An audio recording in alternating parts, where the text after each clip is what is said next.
আচ্ছা, সিপিএম এর কোনো কথা বলার কোনো মুখ আছে? যে সিপিএম এত বড় বড় কথা বলার পরও এবারও শূন্য, মানুষ তাদের প্রত্যাখ্যান করেছেন। বাম জমানা চূড়ান্ত অপশাসন, দুর্নীতি, গণহত্যা, গণধর্ষণ মানুষ বলেননি, সেই সিপিএম বড় বড় কথা বলবে। এই হকার ইস্যুতে দেখুন, অপারেশন সানশাইনটা ভুলে গেলেন। মাঝরাত্রে বিনা নোটিশে হাতিবাগান থেকে গড়িয়াহাট বুলডোজারের তাণ্ডব, সেগুলো সব ভুলে গেলেন। মমতা বন্দ্যোপাধ্যায় তো একটা মানবিক মুখ নিয়ে সিস্টেমে আনতে চাইছেন। হকার উচ্ছেদ শব্দটা এখানে প্রযোজ্য নয়। সিপিএম যেটা করেছিল, সিপিএম এর নেতারাই বসিয়েছিল, সিপিএম এর নেতারা টাকা তুলতো, সিপিএম আবার তাদেরকে তাদের গোষ্ঠীবাজিতে ওই অপারেশন সানশাইনের নামে তাদেরকে তুলে দিয়েছিল। হাজার হাজার লাখ লাখ পরিবার ভয়ঙ্করভাবে বিপর্যস্ত হয়েছিলেন, মমতা বন্দ্যোপাধ্যায় তাদের পাশে ছিলেন।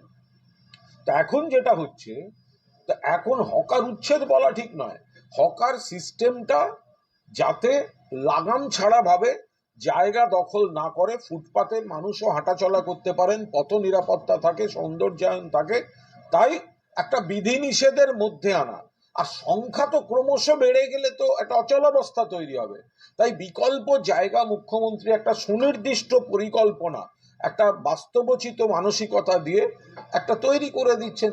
এখানে বিজেপি, সিপিএম, কংগ্রেস এদের কথা বলার কোনো মুখ আছে? এই বিজেপি নেতারা কোথায় থাকেন? যখন কিছুদিন আগে স্টেশনে রেল হকার উচ্ছেদ করলো চূড়ান্ত অমানবিকভাবে, পুরোপুরি লেটেল বাহিনীকে নামিয়ে দিয়ে হকার উচ্ছেদ করলো স্টেশনে, খবরের কাগজ বিক্রেতাদের পর্যন্ত মেরে তাড়ানো হয়েছিল। তো তখন এই বিজেপি নেতারা কোথায় ছিলেন? তখন হকারদের জন্য দরদ মনে ছিল না?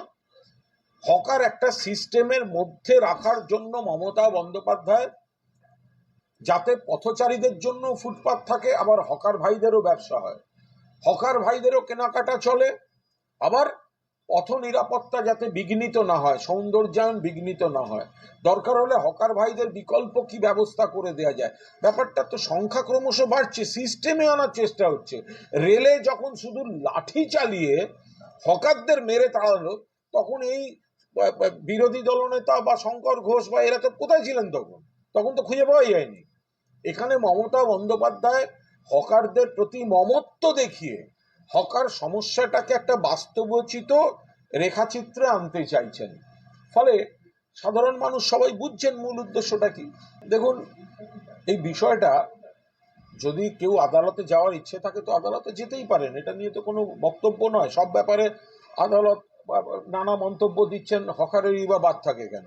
নিশ্চিতভাবে তারাও বলতে পারেন। কিন্তু হকার সমস্যাটা যে ক্রমশ বাড়ছিল এবং সংখ্যা বাড়ছে, পথচারীর সংখ্যাও বাড়ছে, হকারের সংখ্যাও বাড়ছে, রাস্তা তো আর সেই অনুপাতে অতটা করে বাড়া সম্ভব নয়।